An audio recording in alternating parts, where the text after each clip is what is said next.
He was saying, hey, don't get too many arbitrages at once. Just make sure you have a month or two's rent for each arbitrage that you get. So after these two, we're going to sit back for a minute, chill, and kind of try to increase our margins for each one and try to make a little bit more cash flow for pretty much for both of us, you know. Welcome to Live, Let Thrive, a podcast about the Airbnb life, the share economy, and everything in between. Here are your hosts, Myka and Steve. Hello.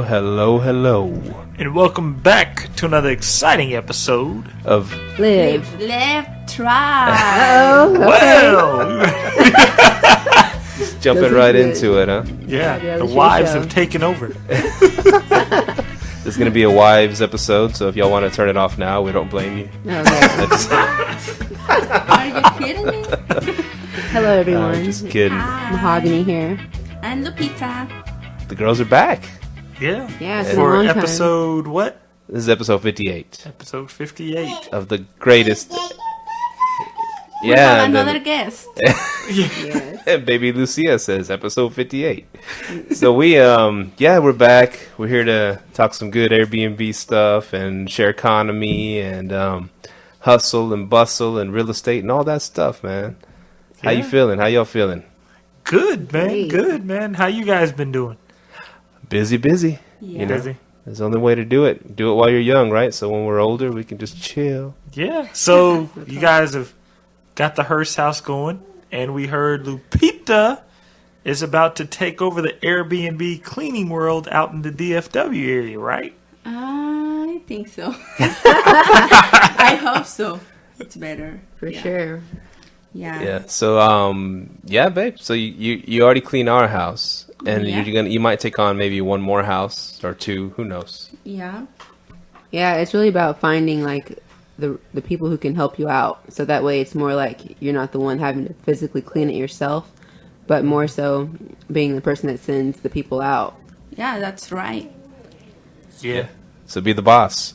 Yep. Yeah, that's a good idea. So everybody's doing good, and families are doing good. We're all crammed in here in my daughter Cadence's room, and her baby Lucia is on the bed chilling or trying to fall asleep. So she might be chiming in a little bit, but it's all good. I think she's already laying down. Who knows? She's fighting it. So episode 58, we're gonna talk everything we've been doing lately, and we're gonna hit up like I guess how doing this Airbnb journey, this the real estate journey, how doing it with your spouse, you know, how that works and how it helps us out, and how we work as a team to get things done. So that's what we're going to talk about today. Yeah. And we're going to drink wine and beer while we do it. Yes, we are. Yeah. Yeah, for sure. So what have y'all been up to, Myka and Mahogany? Well, we I don't know if I talked about this last time. We just got 2 more units downtown, 2 more apartment units. We acquired those, and we're trying to have those ready by the 29th of this month. Trying to get those. We're trying to get them rented out now while we're still furnishing them on a corporate lease. But yeah, other than that, man, that's pretty much it. Been busy. Like, we were late getting started over here because we were ripping and running, grabbing furniture. We actually got a truck full of furniture out there now, so. Well, you thought you did. It's gone now. Right. Oh, no. Honestly, yeah. So getting furniture has been quite the mission, you know, as far as getting them so quick because we're having these units come back to back. So driving out and getting furniture has been a little hectic, but it's been fine. But the best thing to do is to find someone who can get you the furniture in bulk. And that way you can kind of just buy it all at one time instead of going to pick it up here and picking it up there and scratching it on the way. Then you got to paint it when you get home. It's just kind of like, it can get tiring. So if you guys or anyone out there looking to do arbitrages or already starting, you might already know it's best to kind of find someone, a wholesaler who has all the furniture you need to get it all at one spot instead of driving around. But the downfall of not using OfferUp, Facebook Marketplace, and things like that is you don't get the best deals. We ended up paying $650 for a couch when I had found deals on OfferUp that were like $275, $300 for a couch. Well, the couch was $325. Remember, you got 2 couches.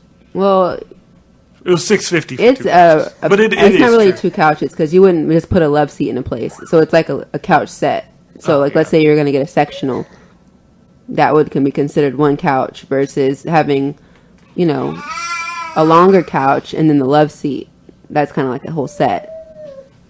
But anyway, yeah. So watching those prices was kind of nerve-wracking for me because I was just like, I don't want to pay that much, but you're kind of paying for your time. Yeah, that is true. You're truly, when you go that route, the wholesaling route, you're paying for your time back. Other than that, it's been fun. We learned a lot going the wholesaling route. Find someone to just furnish it all for us at one time, but it's you definitely do spend a little bit more money. But we always say this: if you have the time to look at furniture on OfferUp and stuff, do it. If you don't, then yeah, go find the wholesaler. You're gonna pay for your time back. Yeah, in our situation, you doing rental arbitrages, you don't really have time. Once you have the unit, you don't have much time to sit around and wait for good deals on furniture. You kind of got to get it in there so you can hurry up and rent it out. Especially with this one because we ended up getting 2 units. Yeah, so it's better to get the stuff before you get the unit, right? Mm-hmm. Yeah, if you can, definitely. And that's actually usually what we do, but we ended up getting these so quick. It was just like, oh, okay, we got them. Go, Yeah. So, and we're acquiring them pretty quick. And actually, that's actually one thing I wanted to talk about because a good friend of the podcast actually called me and he was saying, be careful getting too. He said, don't get a lot of arbitrages at one time. Al Williamson actually called and pulled me to the side, and he gave me some really good advice. By the way, if you haven't taken that dude's course, I definitely suggest you buy it because he has some really good information. But he was saying, hey, don't get too many arbitrages at once. Just make sure you have a month or two's rent for each arbitrage that you get. So after these 2, we're going to sit back for a minute, chill, and kind of try to increase our margins for each one and try to make a little bit more cash flow for pretty much for both of us, But I guess it's tempting to just jump in and try to snap up as many as you can, right? yeah. Right. Yeah. Especially when you figure out how to get the yeses. It's like, oh, yeah, let's just keep going. Yeah. Yeah. Because that's the entry. It's like, okay, after you find out how to get that yes, you're just like, okay, boom, let's go, But you still have to, be mindful of what you're getting into, market changes, things like that. Mm-hmm. So enough about us. How about you two? What you been up to? Oh, man. Well, I've been working a ton of overtime. And Lupita has been, cleaning and doing the turnovers at the house still. Yeah. What else you been doing, babe? Well, doing the turnovers, and also I'm getting ready. I still not have my salon, but I'm really close to it.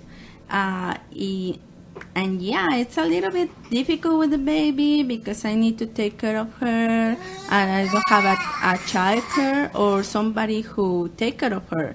So I bring the baby with me when I'm cleaning, and also to doing the stuff on my salon setup.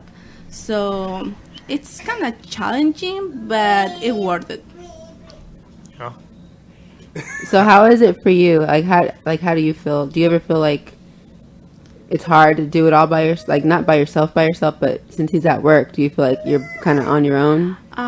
In the beginning, it was a little bit hard, but now I'm have a little bit experience. We have already a pack and play in the house, so I put the pack and play, I put a movie for her and everything, and give her some food, and I began to clean. So I can do it really, really quick and take like 30 minutes to feed her. Mm-hmm. And I can eat too, just a little bit, and came back to cleaning again. So usually I take like 2 hours, 2 hours and a half total. 2.5 hours? Yeah, including when I feed her, the 30 minutes yeah. one. Yeah. That's still good because we always have a 4-hour cleaning window. So if you do it 2.5, you can knock out 2 of them. Yeah, you can knock out 2 of them. Yeah, and speaking of, because we actually one other thing we have started doing was we're starting to co-host other people's listings and doing a little bit of Airbnb property management. Okay. And what we're doing is we're doing it. We're pretty much doing it with passive, making it passive. We pretty much get the unit. Like let's say they need property management for their Airbnb. We onboard them into Guesty. We set up Guestie's call service at 5%, and then we pretty much let Guestie handle everything, and then all we need is a cleaner, and they run it. We don't touch anything, and then we just take a cut of whatever. Oh, cool. And I'm starting to. That's what I was telling people about Turnover B&B, because out in Fort Worth, we've set up bids so you can receive bids, and out in Fort Worth, we haven't got one bid. So if you're in Fort Worth and want to make some extra cash, if you get on Turnover B&B, you're going to make some money because there ain't too many cleaners out that way. Have y'all found one yet on there? Not for Fort Worth, and we only got 2 bids in Dallas, so it's up and coming, man, for the people that want to make some money. Cool. Yeah, it's been a while since we all podcasted together, and it's always fun when we do it. And we actually, who's our buddy that always requests that the girls, Jerome. What's up, Jerome? I hope you're happy, Jerome. This is all you're doing. Yeah. I want to talk something like, I guess these short-term alliances are popping up, and there's an Arlington short-term alliance.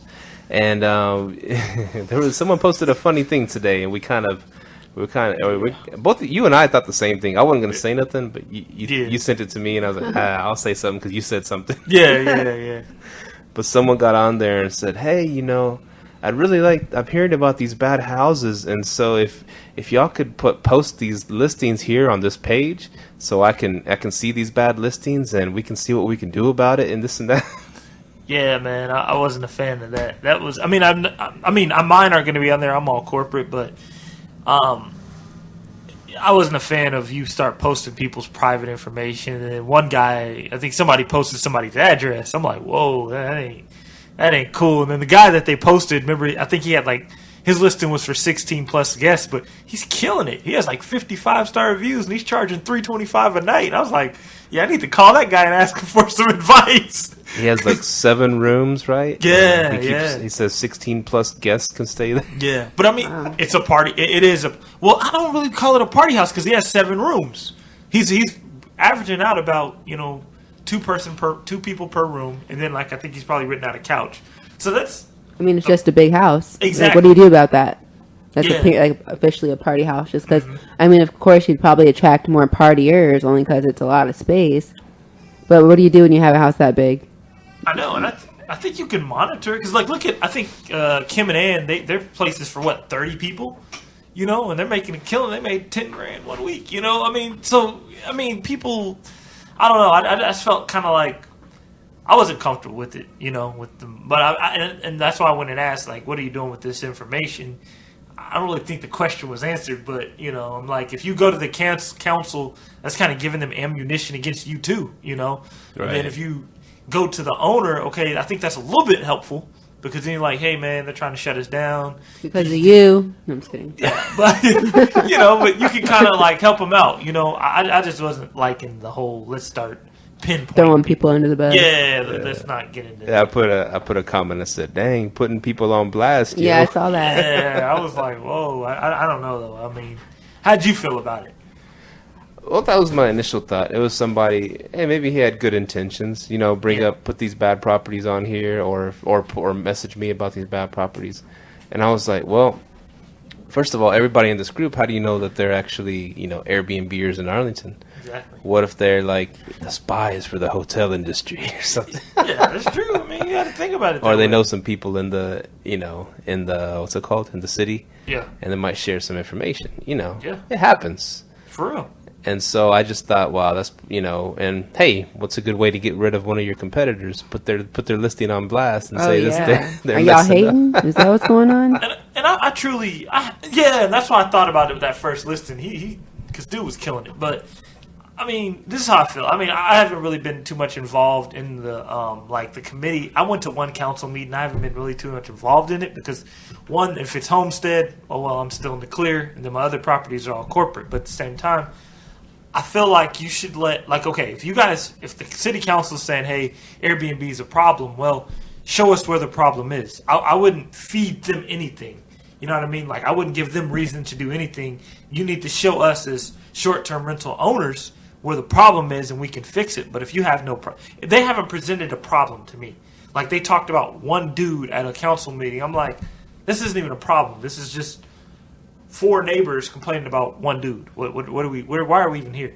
Right, Right. So, I mean, I feel like, and then like the article I think I showed you yesterday, I sent you yesterday, or Josh sent me. He's like, yeah, it seems like I think we have to look at it like this. Okay, the city of Arlington, let's say they pushed enforcements tomorrow, right? They say, hey, you can't do Airbnb, which they already supposedly have said. You still have to get to an enforcement stage. And I feel like it'll take a while to get there. So I was like, man, I don't know. I think you should kind of back off the city council for a little bit and just kind of let them have their way with it, because I don't feel like it's going to go too far, because if the Texas state constitution says, hey, you can rent out your property short term, and that's property rights, ain't much they can do about it. Yeah, that's true. And that's what people are saying. Even if they do pass something, that it won't stick because of the state laws. Exactly. But that's right. Unless there's a HOA involved, Yeah. Yeah, that's a different. because Yeah. then of course the stricter rule stands. Uh-huh. The strictest rule is going to stand. That's what I had a buddy asking about. He's been asking me for a long time about renting out his house on Airbnb and then getting another house. And I told him, yeah, why not? You should do it. And but just the other day, he's like, wow, I don't know about the HOA. And I was like, oh, you got an HOA? Yeah, you gotta go That'll check. stop you every time. You gotta go check the bylaws and stuff. I mean, you could start doing it, but I mean, it's always a risk, and they could shut you down. But then again, you can just do long term, I guess, or corporate. And it's just people are starting to ask about it, getting more interested in it at my work, and because I guess I'm the Airbnb guy at my job. I have a friend in Russia right now for the World Cup. Uh-oh. And I have a couple actually. One's Federico. What's up, Federico? He listens to the show. Oh, yeah. What's up, Federico? Yeah, Federico. And then he's from Argentina, and he's over there, of course, cheering for Argentina. Then I have another friend. His name is Rico, and he's over there and he's from Peru, so he's cheering for Peru over there in Russia.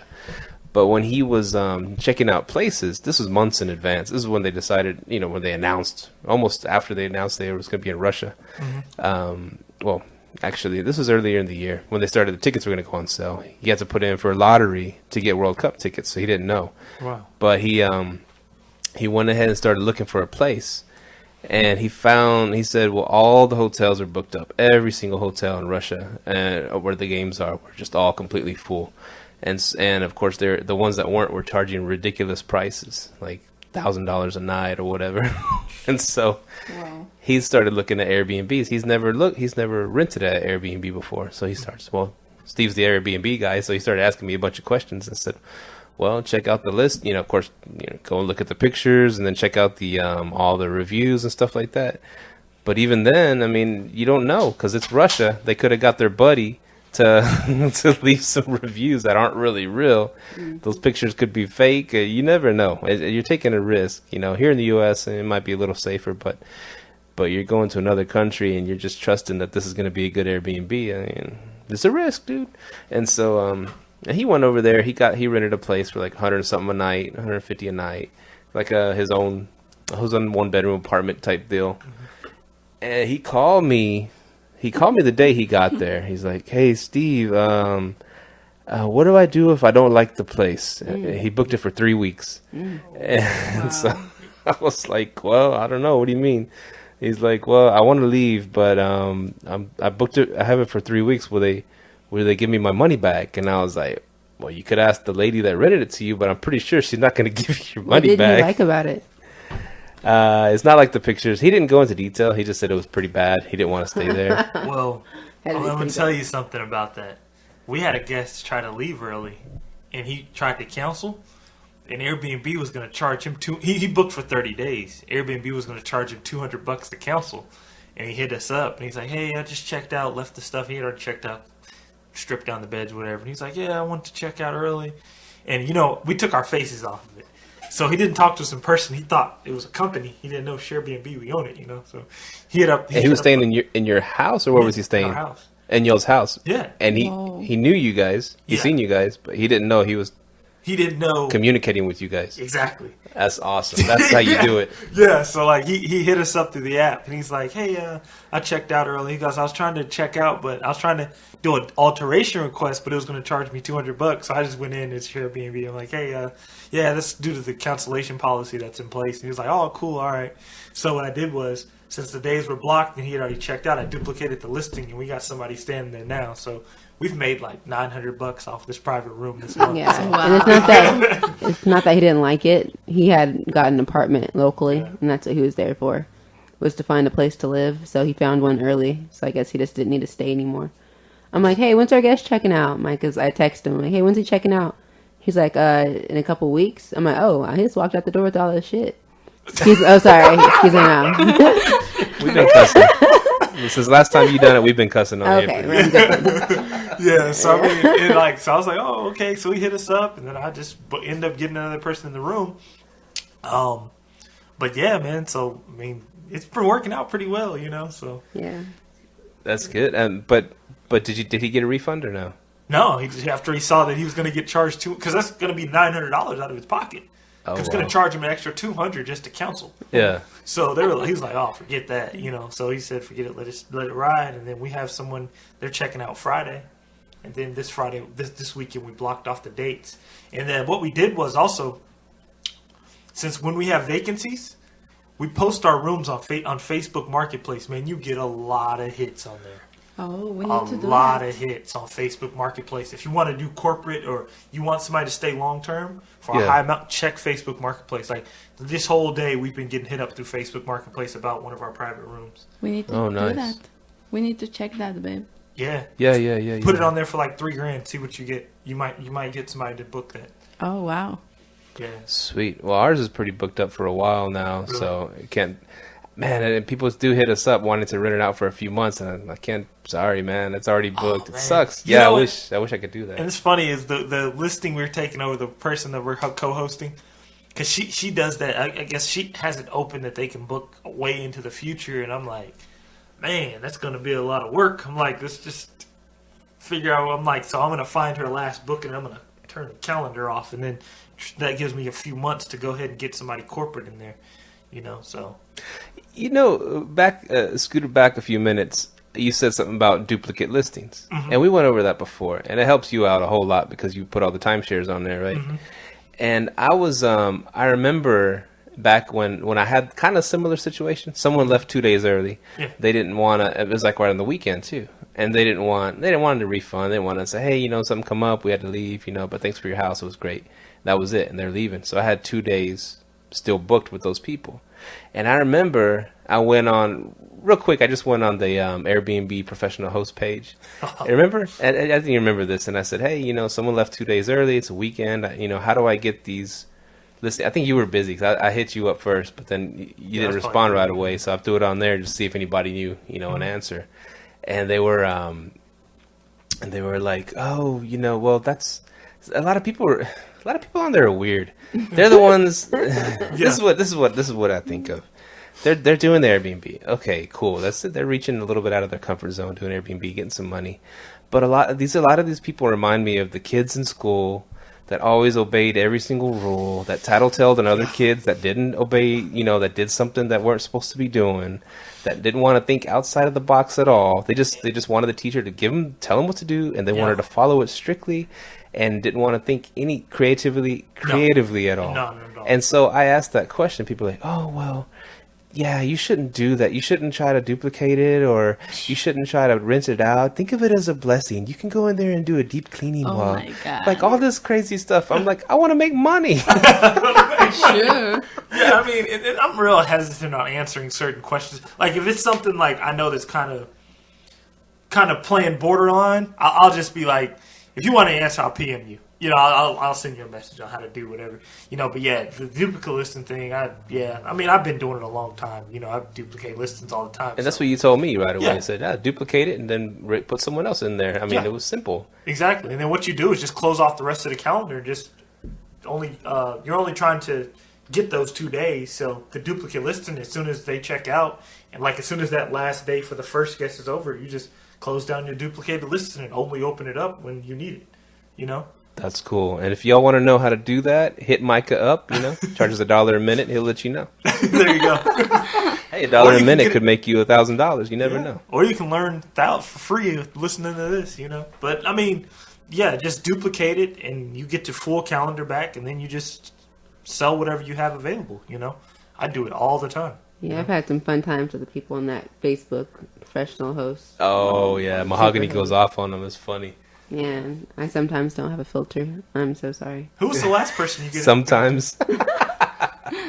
Who's the what? Actually, I'm not sorry. What was your last rant about in the Facebook professional host group? Oh my gosh. Yeah, I just remembered that. So there's a guy in the professional Facebook, professional host page on Facebook, and he was like, hey, I'm kind of uncomfortable about this listing. I'm a first time Airbnb host. This is my first guest. What do you guys think about this? And below he has a picture of someone trying to book a place for I think a couple nights, and it was a black guy, just a regular black guy. I don't know. And so it was kind of confusing. Like, what are you nervous about? Like, hold on, why are you nervous about this first booking? And it was interesting because Myka was like, I'm not even going to read the other comments on here. But I read them, and everyone feels the same way. Like, what? Because how does this black guy make you nervous? And he automatically jumps to the conclusion of drug use. He's gonna do drugs in my. I don't want him doing drugs in my Airbnb. So just because he's a black guy, he's doing drugs. Like, come on, get over yourself. So yeah, everyone, like almost everyone except for like one chick was trying to defend him, but everyone like went in on him about his comment, and then he tried to get back on later on that evening, or I think maybe the next day. And he was like, "Okay, you guys, I didn't mean to offend anybody. I was just nervous," and everyone jumped back on him again. Like, no, man, dude, just stop. The last one he posted, because you were like, you got mad because he went in there and posted that he ended up not hosting the guy. He hosted a couple instead. Yeah. So you guys, be careful when you're putting up your listings. If you're prejudiced, maybe Airbnb hosting is just not for you, because it's not right to turn people away due to the color of their skin, whatever that may be, or whatever nationality they are that you don't agree with. They might have a flag in the background you don't like. Look, Airbnb, any type of short-term rental is not for you. Okay? This is not the 1920s. It doesn't work like that anymore. You can't turn people around at the door. Yeah. Like, unless you have like legit reason not to want them in your house. Like, oh my God, they have bad reviews. Host, you can. Yeah, you can. It's just not right. It's just ridiculous because I mean, the really thing of Airbnb is connecting the world, not putting it away. Exactly. And that's why I remember. I think it was a while ago we talked about this. I was like, I don't know if Airbnb should hop into they acting like they can monitor prejudice. I'm like, discrimination. You really can't. It's up to the host. You can't do that. Yeah, you can't. And that's and I suggested on that same thread. I was like, oh wow, I said they can be racist all they want. That means more customers for me. Right. And I put a all races welcome badge on my Airbnb listing. Oh my God. And I'll make a lot of money. Right. Oh my gosh. Yeah, that was pretty funny. And we joke about it, but it's kind of true because I mean, Myka told us about his friend that was said. You told him to get Airbnb. He's like, oh man, I have trouble doing that. What do you mean? He goes, here, I'll show you. And he's trying to book Airbnb with his picture, him being black, and people kept denying. So you saw it firsthand. Yeah. But people like us, though, we let minorities, of course. Mm-hmm. I'm not saying a lot of people don't let them. Or I don't know whatever. A lot of people don't let them. And so I've hosted all kinds of minorities. I'm pretty much never turned anybody away. You know how I am. Yeah. And so. And so you would think that maybe people out there that are doing that crap help people like us because those people can book with us, or maybe they see our picture, they say, oh, okay, a Mexican family or a black family, we can book with them. Yeah, and I guess that's better than turning up, like showing up to a place and people are prejudiced or racist or whatever the case may be, and then you have a bad experience because they're being rude to you or something due to the color of your skin or your gender or your sex, orientation, sexual, or whatever the case may be. Matter of fact, you remember that guy who stayed with us who said that? Who? He got uncomfortable, like the lady, like he booked a month stay and he ended up canceling and coming to us because he goes, yeah, man, I just got real uncomfortable over there. She got kind of mean to me. I was like, oh, damn. Yeah. Oh, wow. Showed up and your ass is black. That's what happened. Yeah, so I mean, and then, it's just, I don't know, man. I don't know if you remember, I saw on Facebook one case about in Europe that somebody hurt a woman. Pushed her down the stairs. Yeah, Mm-hmm. that was very, very some news in Facebook, and I think the people don't need to do that. Okay, they check in late, they can charge some fees, but not hurt the people. Oh, you need them out, wow. babe. You need to push them down them stairs and get them out. Get him out. Ándale pues, vas a ver. Yeah, that's not okay. I mean, and then, like, how you said, like, if they show up, that is one thing that's concerned about, like, our listing, because now we don't have our face on there. It's just our business name. Mm-hmm. And I was like, wait, I wonder if someone, like, shows up and gets uncomfortable. Even the guy who left early, like, he just spent $750, and then, like, he just left it on the table. Well, he was just weird anyway, so no, I'm just kidding. He wasn't weird. But, I think it's just like, oh, well, but people are more comfortable with companies because he never came to us to cancel. He just went straight to Airbnb. So I'm like, I don't know. Maybe people are more comfortable. We have somebody checking in today. We'll see how she Still haven't met them. Yeah, Right. see how she reacts when she sees us.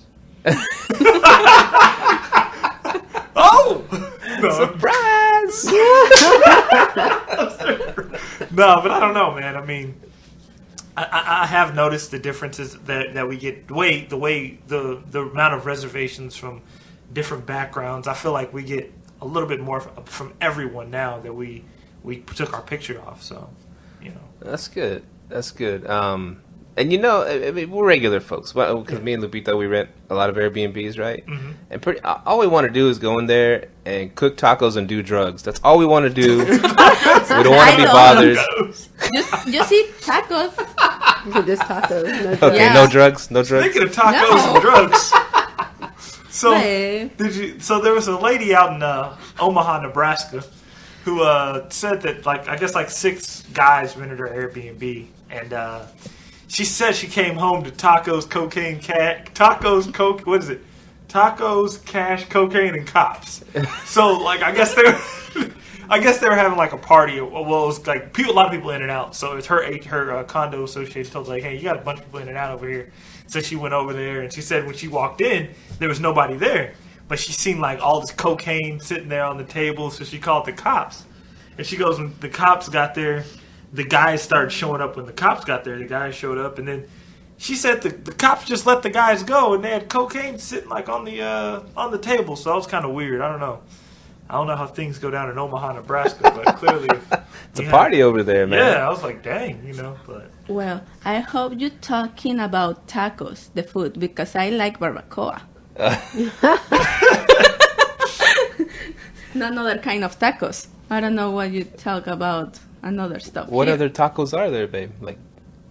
I don't know what are you talking about before, but I prefer these tacos, the food. Yeah, man. I don't know what's going on. We've lost control of the show. Okay. Well, the wives are here. The wives are here. We're here. Jerome's probably laughing his butt off. Yeah, we have no filter. Hey, I Yeah, put it. but- Everybody's Apple here, right? We're Yep. all Apple products. Team Apple. Team Apple. You should have bought stock a while back. Yeah. But anyways, I put a thing the other day about you try to. It has a thing where you can try to get more sleep, and you tell Apple what time you go to sleep, usually what time you wake up, and it'll send you a reminder. At 9:15, it sends me a reminder, which right now I need to get my butt to sleep. But I never listen to it. It's just good to know that hey, I'm. Yeah, Mine it's good goes to off monitor. at 10 o'clock. 10 o'clock, you need to go sleep. You're up till 3 in the morning, man. Yeah, I've seen some of sometimes your I am. posts on there. It's Yeah, I'm I trying to wake work up on at my 4, sleeping schedule. Yeah. and I see the what's it called, the professional host page. And I'm like, dang, he posted this 2 hours ago. Oh yeah, because some nights I'll be up in front of the computer getting stuff done, making my list for the next day of stuff I got to do. Tomorrow is gonna be a busy day all day because with Mahogany being off, we're only gonna work Monday through Thursday and take Friday, Saturday, Sunday off, and then just spend time with our son, stuff like that. So is it is it true what they say? Well, first of all, are you working more now that you don't have a job than you were when you did have a job? You know what? Me and Mahogany were just talking about this. It seems like that, but the issue is this. The issue is you pretty much work at 8 to 5 because you pretty much have to base your time around the corporate world, because like, let's say you need to order furniture from this place or something like that.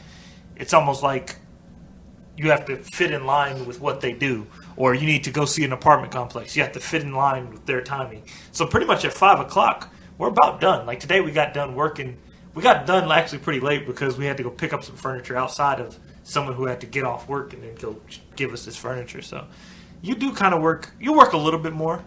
But once everything's going, you just kind of sit back and let the money come to you, you know?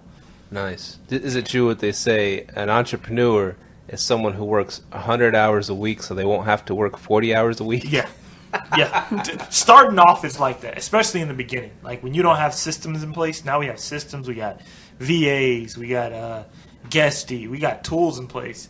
But before that, man, yeah, you're working. I remember when I was working in the corporate world, I was running about 40 hours a week at work. Then I come home and work another 20 hours. So I'm working 60 hours. Yeah, 60 hours a week. You know, so. Dang. It's just, yeah, I mean, so yeah, but now, man, it's just, man, everything's working. You're just worried about expansion, margins, reserves, stuff like that. Yeah, but obviously after a little while, it worth it a lot, right? Yeah, it pays That's off. the good thing for being an entrepreneur. Oh, yeah. You figure it out. Yeah.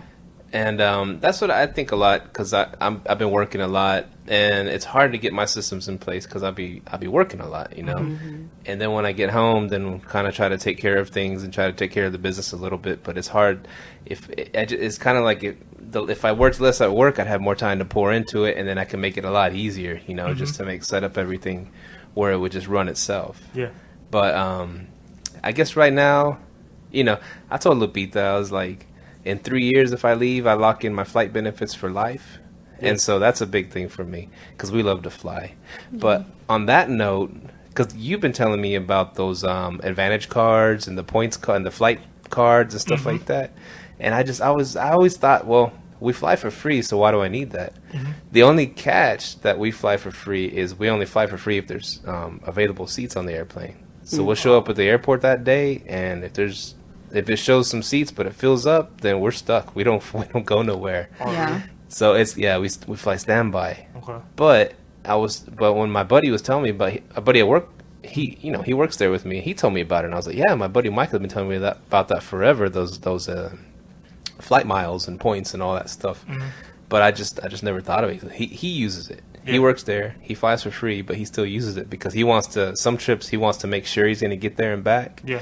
And so he has the American Airlines Advantage one. He has the Barclays one. He started naming all these cards. They give you like 60,000 the first day, 50,000, and it's like for y'all or because for us, you know, it's really cool because we to fly anywhere in the U.S. It says it's about 12,500 points, right? To fly one way or miles, 12,500 miles. And but for us, we even get a discount when we use our miles. Mm-hmm. So it's only 10,000 miles for us to get from point A to point B in the United States because we get a 20% discount. Mm-hmm. And so I signed up for that. So we got our card. I'm going to put everything on that card and just let it, build and build. And then I move on, because it's $95 for a year to get one of those cards, but they'll waive the first year. Oh, really? And so the American Airlines Advantage one. Okay. And so the next one I'll try is the Barclays one, and that one that was $95, but I don't have to spend like $3,000 to get the points. You know what I'm saying? Mm-hmm. And so right away you get like 50,000 with them. So just getting two cards, I'll have 110,000 miles. Exactly. That's pretty awesome, dude. I mean, there's like websites about this, blogs, podcasts about travel hacking. Choose FI. Mm-hmm. So even if we quit American Airlines, we'll still be able to fly. So have you guys because do you guys pay for your places to stay? Do you pay for hotels? We always stay at Airbnbs, and that sucks because you say you don't get points for those. That's the only thing. I was gonna say what you could do, you guys do, because we don't really stay in Airbnbs. We stay in like either one of our timeshares or we'll stay in like a hotel. What you can do is you can stay in the hotel for free too. It gives you flights, rental cars, and hotels. You can use it all on that. Yeah. You could take a full vacation for free. That's awesome. Yeah, that's great. Yeah. Speaking of vacation, we're going to Maui on Saturday. Yeah. Are you going to Maui? Awesome. Yeah. Who's all going? Me, Lupita, and the baby. Yeah, just us three. Oh man. Her first flight, her first 8 or 9 hours flight without being in a seat. Yeah. Oh my God, it's So gonna you be guys are hard. flying from here to LA and then LA. No, we're just No. flying straight Yeah. to Hawaii. What's the occasion? My delayed birthday Okay. travel. Yeah. Nice. Wow. So you're. I took it like that. Man, That's too bad good. you guys didn't. Well, I don't know. I don't think we had anything open in Hawaii anyway. Oh, that's what you're- Not like it's far oh. in- Our Hawaii places are Well, packed. see, especially the summertime, it's hard to Yeah. get those probably. Like in order for us to get a place in Hawaii, you have to tell us a year in advance. Oh wow. Packed. Yeah, it's packed. Yeah, it's like the hottest place is Hawaii. Yeah. You have some in Maui? Yeah, Maui, Kona, all of, yeah. Wow. Honolulu. But it's just so packed, man. Yeah. That's cool. I think we got a good deal. See, we in our company's internet page, you know, we have special deals and packages and stuff like that we one of these things called holiday systems, and so us employees can book these resort weeks that aren't filled up for like a cheaper price. Yeah. And so and we found one that it would usually cost for like a 7-day stay there. It would cost around $2,500 to $3,000 for a week. Yeah. And and so we got it for $800 for the week. Okay. So it's a nice place, nice resort right on the beach. You walk out and you're on the beach. Yeah. And it's Sanza Kahana. That's where we're staying. Okay. So we got a good deal. And if it was the off season, we could have probably got the place for like $400 for the whole week. Hit up Kim and Ann's doing it now too, selling out timeshares. They got really? Yeah, they're doing it now too. They also, man, Kim and Ann saved me the other day. Saved us, me and Mahogany, from a potential bad investment.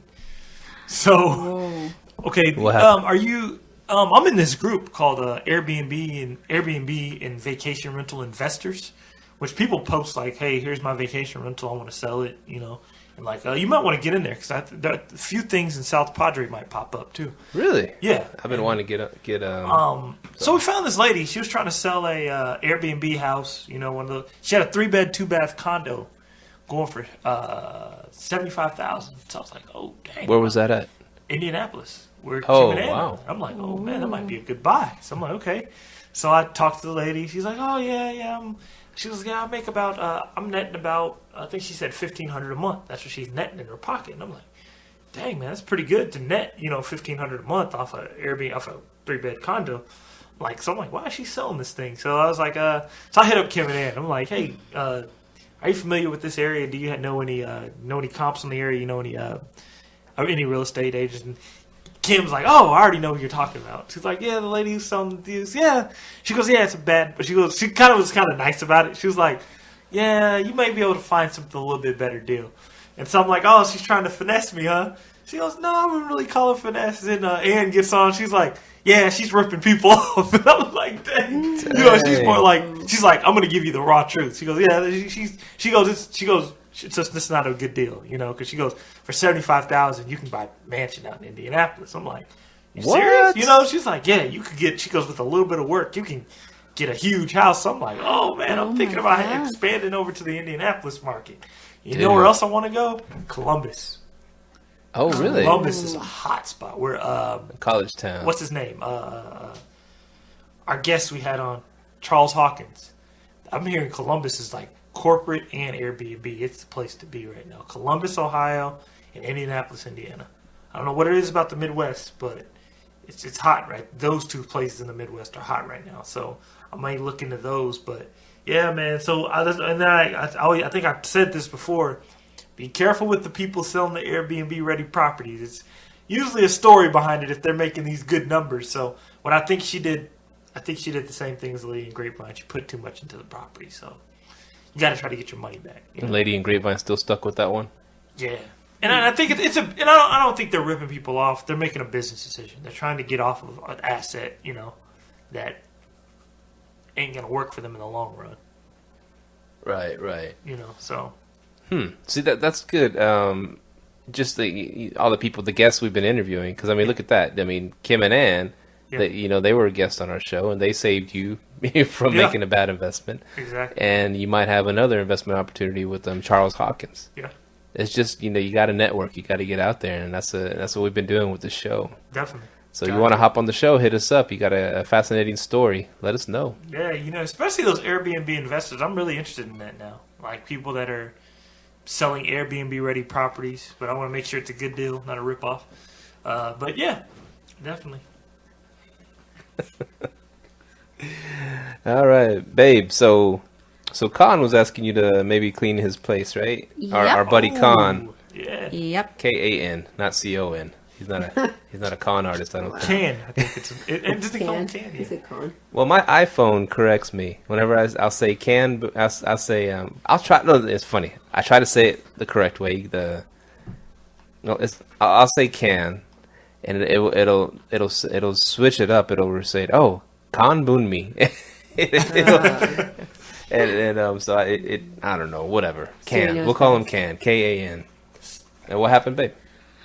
Well, the other day I went to his house. It's a pretty nice duplex. It's super pretty. It's super modern and everything. And yeah, I really like the place, and I want to take a look to how can I do it to the cleaning and everything. But I was thinking in something. The way that he explained me, I think it's like a deep cleaning. Mm-hmm. And he's only charging the guests. Can I say the price? It's no problem. Just say it's low. It's kind of low.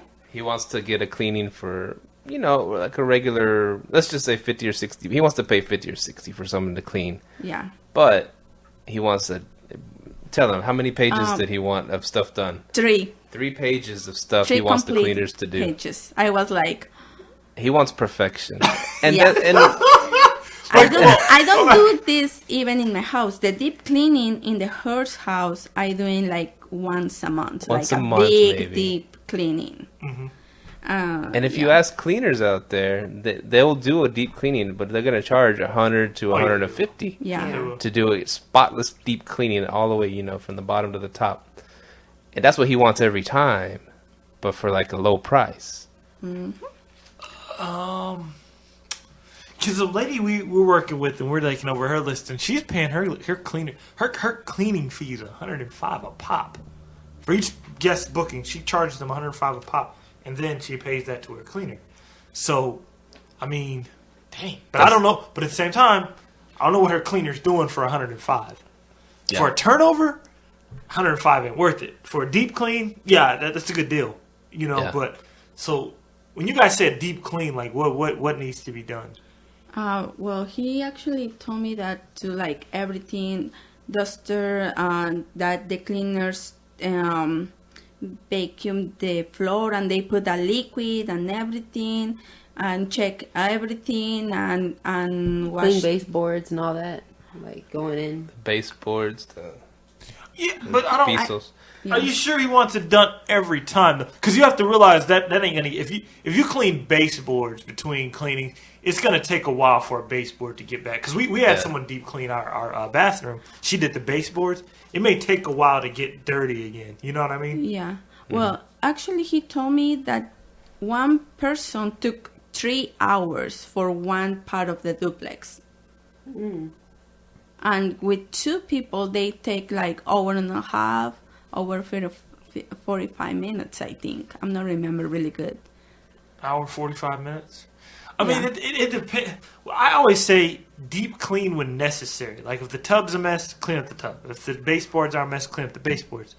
Also, there's little things that you can put, because I'm starting to learn this too when I'm taking over people's listings. It's certain things that people don't know. Like people don't know to get duvet covers for their comforters. Mm-hmm. People don't know to get snap liners for their bathroom. You can just get some snap liners, take the liner off, throw it in the washing machine, and then just replace the snap liner, and you're done. And therefore, you don't have a dirty liner every time. So it's certain things that. So when people say that, see where you can get your time back, like snap liners, duvet covers. So then you're just doing a turnover, and then I'd say you probably need to do a deep clean. Like today, Mahogany did a deep clean, but we don't do a deep clean every turnover because Yeah. it's not going to get that dirty every turnover. Yeah. Like a turnover consists of changing sheets and everything, but yeah, like I wouldn't be shampooing carpet every time. That's not.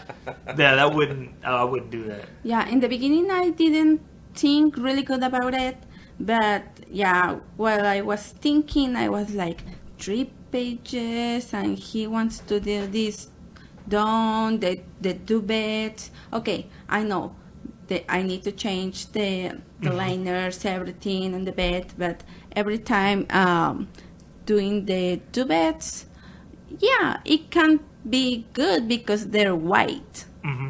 In our house, they're brown, so I can wash them like if it's a like 1 week guest, okay, I will do it. But if it's like 1-2 days, okay, after complete the week, I do it. Yeah. I change the 2 beds. Mm-hmm. But the way that he told me, he wants that I wash them every time. But it's like the light ones, so it's not too much problem for me. But I need to check. I will doing 1 turnover with him, like in 2 weeks, I think, after we came back from Maui. Mm-hmm. So I wanna check everything so I can tell. And it's how a lot. much I can. It's hard. I mean, it's a little bit more difficult because she has the baby. Yeah. You know, Yeah. so it's hard to. But he does give the cleaners a lot of time because the checkout is at 11, and the check-in is At at 4. 4. So he gives Yeah. a good 5 hours. But still, And I've been thinking about changing my checkout time to 11 too, because I've been hearing a lot of people say, yeah, it gives your cleaner. that's hotels do. Yeah. Well, I don't know. Hotels now, some of them give you 12. That's Yeah. That's really that's rare because the ones I've stayed at have given us it's been 11. It's all been 11. But then now, but at the same time, I start to see why they do that. Yeah. You get the 11, check in at 4, and then that gives you that few hours to clean. And their maids do the deep cleanings. Yeah. Their hotels are. I mean, if you stay at a decent one, it's pretty spotless, right? Yeah, but at the same time, that time frame plus look how many maids you have. They're on payroll. You know what I mean? Your hotel's gonna cover that. For an Airbnb, I don't know. And then, but I don't know though, because I mean, the lady who's listening, we took over. She hasn't had no issues with people paying $105 cleaning fee. To me, that seems steep.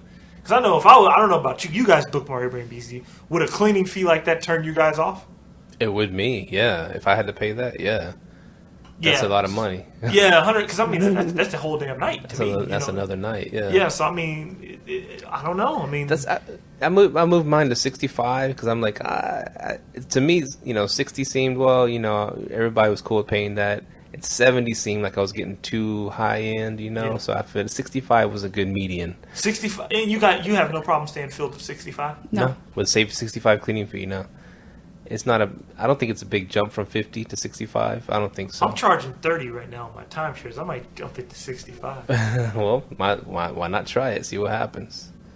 Yeah, because if we go to 65, that's Padre, everything's 65 and up. There's Really? 85 is probably the norm, and it's even more expensive if it's like a 2-bedroom, 3-bedroom. It'd be like in the 150. But 85 is probably right around the median in Padre. But then again, you're out on the beach, so people bring sand in, and Yeah. people bring, and leave dirty, wet clothes, and so they do need a good cleaning. So Yeah. even if you do 50, that ain't bad. Because I asked her, I was like, "Are you getting any kickback with that $105 cleaning?" She's like, "No." She showed me her calendar. She's pretty booked. But I was just like, but I guess it's different strokes for different folks, man. You know, pricing is fascinating. I don't know if you listen to the other business podcasts and stuff, and talking about how I guess they're like $49.99. That's played out, right? $39.99. People do do $39.87 now, or 97 or 96. Because that 99 got played out. Nobody responds to that anymore. But your eye sees 97. And automatically, wow, I'm getting a good deal. Just like it's moving 2 pennies over. Dude, you know what else? Like, if you say something's 30% off, right? And it's high priced, people will pay the high price as long as they feel like they're getting a discount. And I think I said this before, because I think what happened was when we duplicated that listing, I wasn't paying attention to the numbers too well. And I ended up getting somebody lowballed us for 7 days. It was like $150, and because I wasn't paying attention to the numbers. But what I did was I went there and upped it to $55.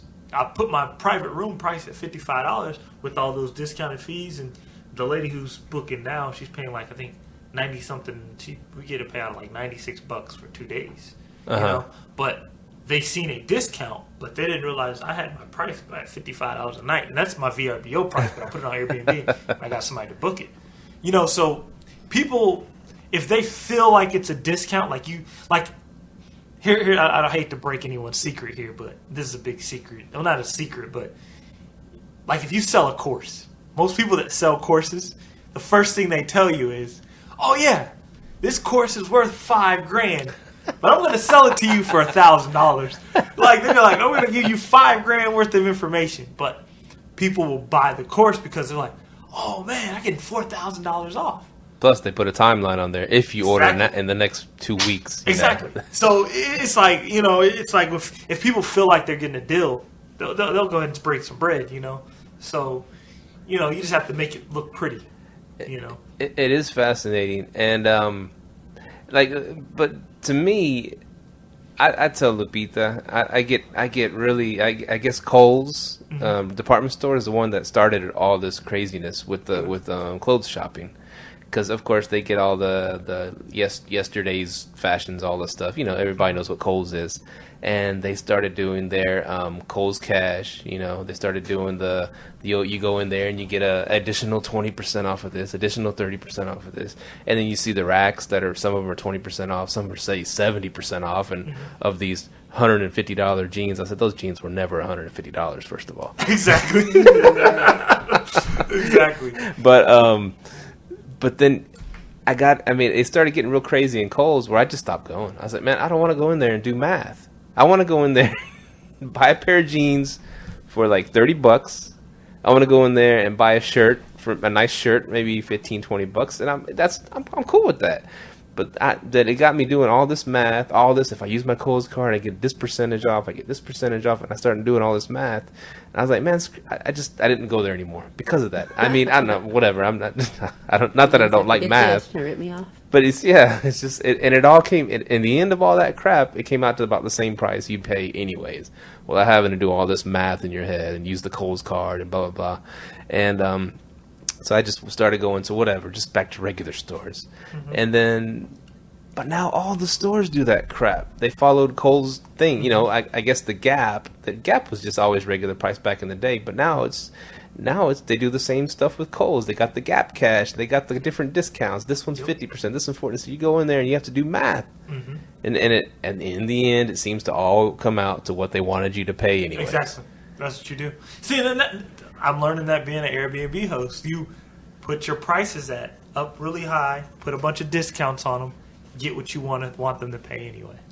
Yeah, that's what I'm learning, and I'm fascinated. Any guests out there, send us a message like either on the Live Let Thrive site or something. What are your cleaning fees? I actually want to know what people charge because I've seen some crazy ones, but I'm like, and I want to know what are your cleaning fees. And what's your vacancy rate with you doing that? Because I want to know. Because I've seen some $125 to $300 cleaning fees. I'm like, what the hell? You know, and I'm like, because I know if it was me, I wouldn't pay that. And I told you about a friend of mine that she was looking for a spot in Destin. And she found this cool one on the beach. She's like, wow, $20 a night. And she was all excited. And the cleaning fee was $300. And they're trying to do the eBay thing where they charge, because eBay takes a chunk out of the price you sell, right? Yeah. And she'd sell a knickknack for $10 and they take whatever percentage chunk out of it.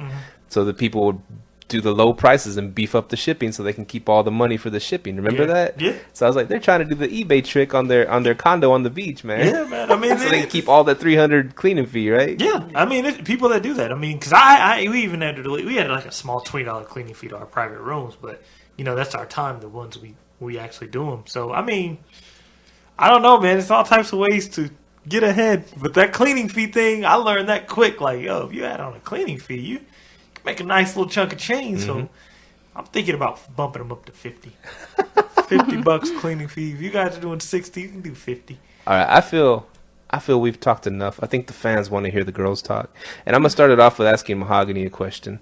And then Lupita can chime in also. And I was going to ask, because we've talked about it on the show before, how whenever you decided, like, when they laid you off. Yeah. And you called Mahogany. And she was very supportive. I want to hear kind of how that conversation went, how you felt, and what did you tell him? Oh, when he got laid off? Yeah. Well, yeah, I was pretty supportive. I was just like, oh, wow. So he called you at home, or you're at work, or what? Yeah, he texted me. He's like, yeah, they're sending us all home. We all got like letters, and I was pretty supportive because he was just kind of like comical about it in a way. So I didn't really feel bad for him. He didn't seem like he was in distress, but yeah, I was just like, well, perfect timing. Now you can focus on the business, you know? And he's like, yeah. He's like, you know, I'm headed home. And so, I don't know. I think I was pretty supportive. Yeah. I wasn't like upset or anything. I was just like, oh, wow. You know, a little bit of stress comes when you realize you're going to miss out on some money. You know, his paycheck, it was kind of like, oh, dang. It's not going to get my nails done on a regular, but I'm like, I can't go get my nails done. I can't go do what I want to do anymore. Lupita can do facials for you if you need a facial. Word? Yeah. We already for got the chair and everything. Okay, you got your table? Yeah, I have my table. I'm almost ready to check the color that I want my salon. Oh. I almost have everything. So probably, I don't know if they can put it in the Facebook page. I will do a call for some models for my portfolio. Any color, skin tone, it's perfect. She's for not me. Discriminating. That's great. Exactly. Yeah. Yeah. And more money that way too. Good. Yeah. So also one of the things that I want to do in the way to support him with the Airbnb, one of the things is the cleaning. Okay. Yeah. But the other one, I want to do like the Airbnb experience. Okay. To do a facial of if they come for a event or something, do the makeup, That's stuff awesome. like that. Yeah. Yeah, we've had plenty of people come to our house for a wedding or whatever, like a class reunion, and they would definitely want their makeup done. But yeah, to answer your question, yeah, I was pretty supportive, I would say. But you were scared a little bit? I mean, I was a little nerve-wracked because, you know, later, it wasn't so much right when I got the call or right when he texted me saying he was laid off. It was more like a couple weeks or a month later when I was like, okay. You know, he's working the business. He was working hard. But in a way, I felt kind of left out because I'm like, dang. Like, he gets to chill out, do his own thing, go on his own schedule. And I'm here stressing out about work. I kind of felt jealous in a way. Even though I know he's working so I can get out of the corporate world too. But it was just that, you know, seeing him to be able to kind of do what he wants. And I'm like on a strict schedule. So I had to, like, you know, kind of battle with my own emotions there for a while. Just to kind of see that, you know, he had that freedom that I want so bad. So did you get home and he was in his drawers drinking a beer, watching Sports Center? Just about. Just about, Oh my minus God. the beer. He's not much of a beer drinker. But basically, I felt like, you know, I've kind of been out of work here for the last couple days. And I really see that it is tiring working for yourself because, like, by 12 o'clock, we're wiped out because we've been going all day since, like, 6:30 a.m. And so now I see why he was, like, laying around because he's, like, tired, you know, because he kind of put in a lot of work already. When you're, like, at a corporate job, it's, like, 8 to 5, you know. You're just used to the 8 to 5. And when you're on your own, you kind of make your own schedule. So it took some adjusting with him being out of work. As far as money, I haven't, you know, had to feel the burden of... I don't feel like I've been missing out on any money or missing out on anything due to lack of money. So that's a blessing because, you know, first thing you think when someone doesn't have a job is, oh, they're not making money, but we are. So I'm grateful for that for sure. That's good. Yeah. And I'm happy, like, she was able to, now that she has time off, she sees, like, dang, it's like you have to, like, get up, get on computers, talk to people. You have your own home office now. You, like, sitting here. It does seem like... It's not 8 to 5 is better, but you see where it's like they kind of, it's almost like everything's pre-planned for you. It's so much discipline that goes with being an entrepreneur because it's like, okay, if I don't do this, this check doesn't come. At work, you might be able to slack off for a minute. That check's going to still come, you know? Yeah. So it's just a real huge adjustment to just kind of changing your mindset about things, you know. It's sometimes you might not really get complacent, but you may be like, oh, I can take a little time off here, but then you might feel it. But, you know, you're just like, man, it's a constant hustle. Yeah, you don't have a supervisor or a boss like, hey, you didn't do this. Hey, you're missing out on this. Like, what are you doing? You know? Yeah. It's kind of like, you're like you said, when that check comes at the end of the week, you'll see what you weren't doing. Yeah, you need to do your own schedule and check that everything is done. If you miss something, probably gonna be small or it's gonna be big. Exactly. Yeah, it's very important. Like me, that I'm gonna put my salon. It's one of the things that I need to learn because has your own business is a lot of time. It's time consuming. It is. Very And much. something I've learned, because I work from home, and so I kind of, in a way, can make my own schedule. You know, we have policies and deadlines to meet, but pretty much you make your own schedule. Yeah. So I've learned that if you write it down and you put like kind of times next to each thing, each task you have to do, and stick to it, you won't fail. But if you're just kind of having all your ideas up in your head, you're not going to get nothing done, really. You're going to be forgetting things. It's not going to be done on time. Yeah. It's just a hot mess. So, you know, that's it's just true. important to write it down. So write everything down in this My Little Pony book that I got right here. That's perfect. I'm gonna take that note for me too. Yeah, I mean, the power of writing things down and putting like a deadline next to it is super important, man. Like, and then like as soon as the thing about it is, as soon as you get like 5 things done, it's like, dang, 5 more things come up. So it's like revolving, man. It's like a revolving door. You just keep going in and out, in and out, in and out. You know, but it's worth it in the long run, man. Because you know, at some point, once you increase your margins, you scale, you start saying, well, okay, I can outsource this, I can outsource that. That's when you get your full-blown engine running for you, and you can go, you know. But yeah, it's a different world when you take on that entrepreneur. So when Lupita starts making good money, I'm gonna quit. I'm gonna quit. Yeah, that's what it is. Yeah, but I'm serious. you Do need to it, man. take care of the babies when we have more. Actually, now we have Lucy. You need to take care of her. Yeah, I'll take care of the baby. Cool. I'll stay at home. Because one of the things That works for me. and that was one thing like I enjoy about us both having time off right now, like as far as from away from the corporate world, is the time with your kids. You know, we're gonna, like I told her, since you're off, we're only gonna work Monday through Thursdays. Friday, Saturday, Sunday we're off. We're taking Actually, time. I'm important to gonna spend time with ask your you kid. guys about that. How you can work? You doing the corporate right now, and you're working to take time with your baby. Yeah, How it works? How you do it? It To really- spend it's kinda- quality time with him. it's hard because if I, you know, as a parent, any parents out there know you always feel like you're falling short. Yeah. You know, so it's really stressful to know that you don't have a lot of time with your kid. Because by the time I get home off of work, it's time to cook dinner and then go to bed for the baby. You know, it's time for him to go to bed. And so I feel like I don't spend a lot of time. So like whenever I see him like playing by himself, like I just try to like sit even for like 5 minutes, like and play with him and kind of help him use his imagination and stuff like that. But right now I'm like really like, since I have some time off, I have things planned like to take him out in the world, like, you know, water parks, different little stuff that kids can do, science museums and stuff, and kind of spend that time that he's going to remember instead of putting him in front of a TV or a cell phone all the time, because that really makes you feel horrible as a parent. Yeah, that's true. And one thing, like once she, because Mahogany said this like a year ago. She goes, because we have a good babysitter. We take her to our babysitter Clarita, and she's taught him a hell of a lot. 2 languages. He's fluent in Spanish, fluent in English, and he, you know. So when we were sitting there, Mahogany's like, "Do you realize she spends more time with our son than we do?" And he's like, "Damn." Wow. He does, you know, and I'm like, dang, she does. And you're like thinking about it, and you're like, that's pretty much what the school system is. They spend more time with your kids than you do. Yeah. You really think you have more influence on your kids than the school system? You don't. No. Because you don't even have the time. So that's why I was like, and then she said that a year ago, and then a year ago now, I don't work. I'm out of the corporate world. Yeah, I seen the power in that because I really lit a fire under me. I'm like, dang, I send my son off to someone else for more time with them than with me, his parent, you know?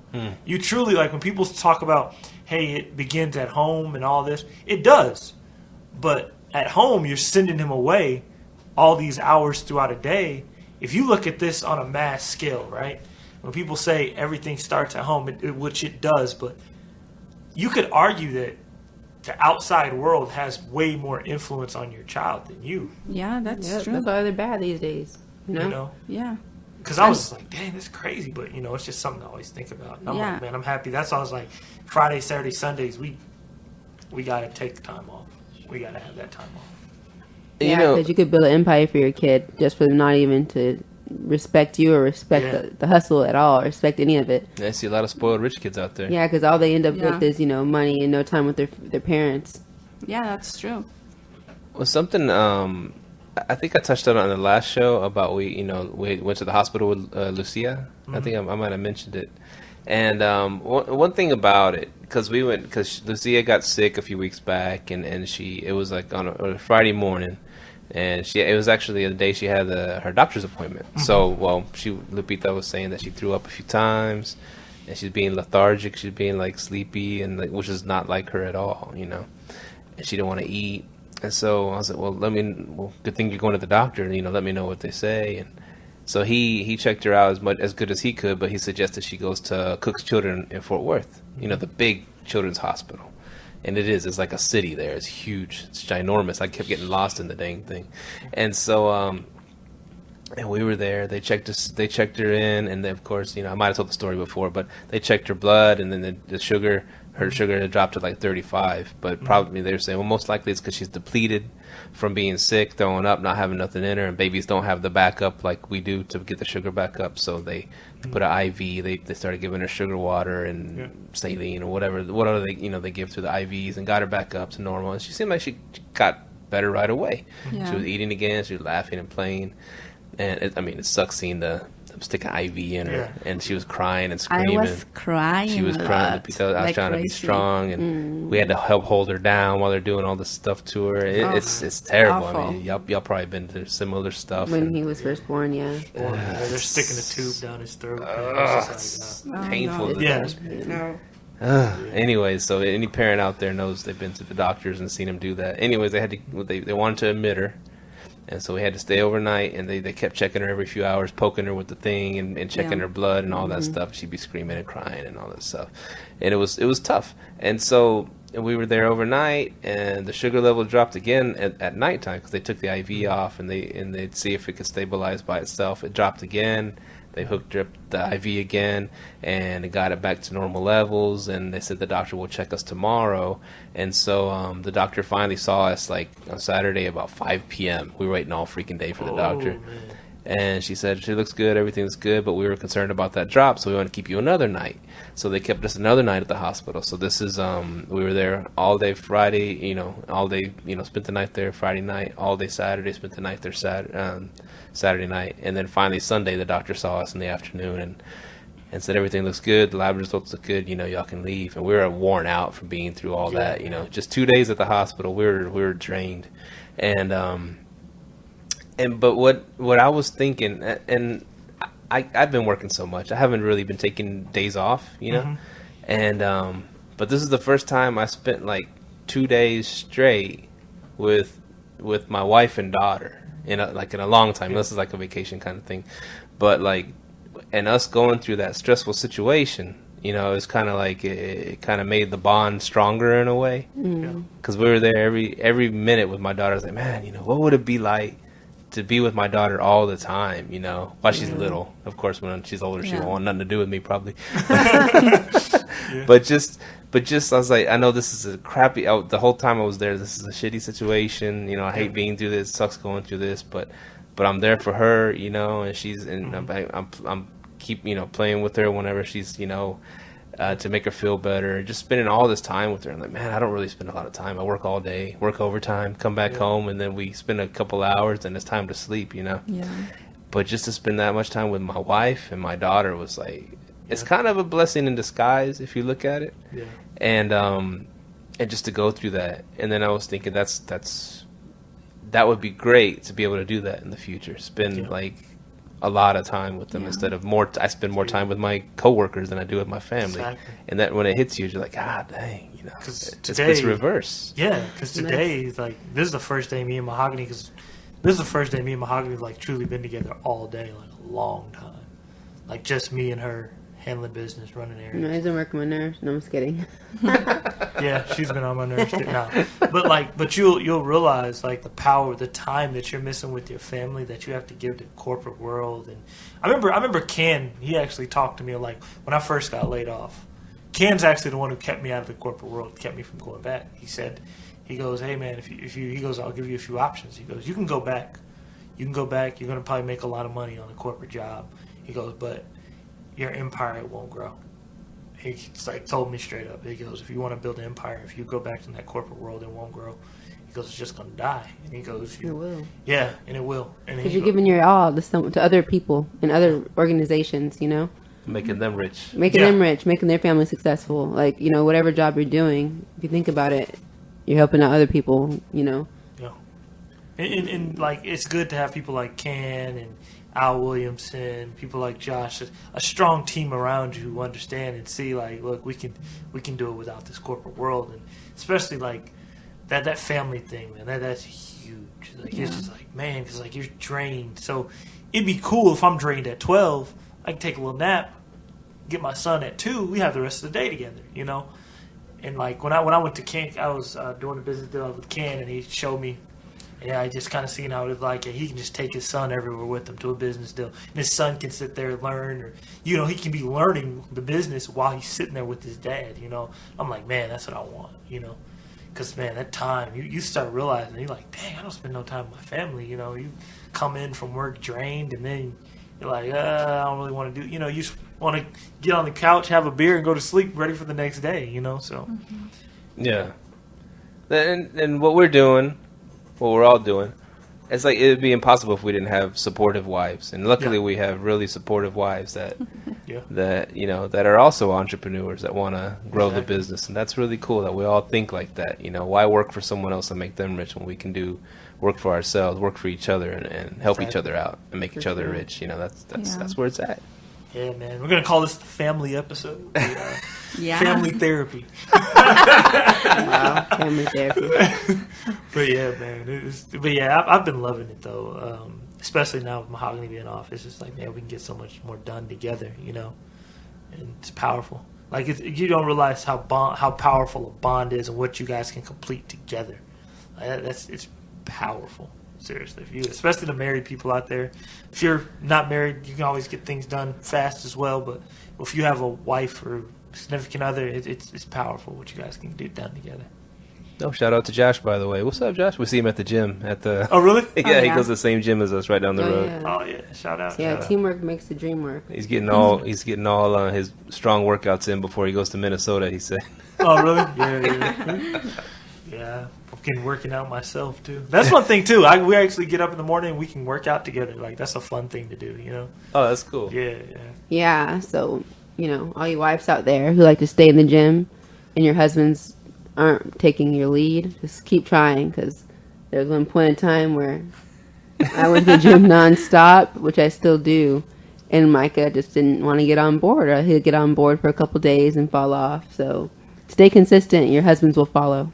Yeah, that's true, because She's that making all happened this to up. me too. No, okay. Yeah, that happened to me too. I began to go to the gym and everything, and he was like, "You like it?" I was like, "Yes, I love it." And he also get him her membership. The membership. Yeah, and then they start coming. And we're going together, and it's good. We have a childcare, and she's Yeah, they have a going- child Oh, care yeah, there, they have and child Lucy care gets to there, see too. other Where y'all kids. Fitness Connection. Oh, us too. Nation.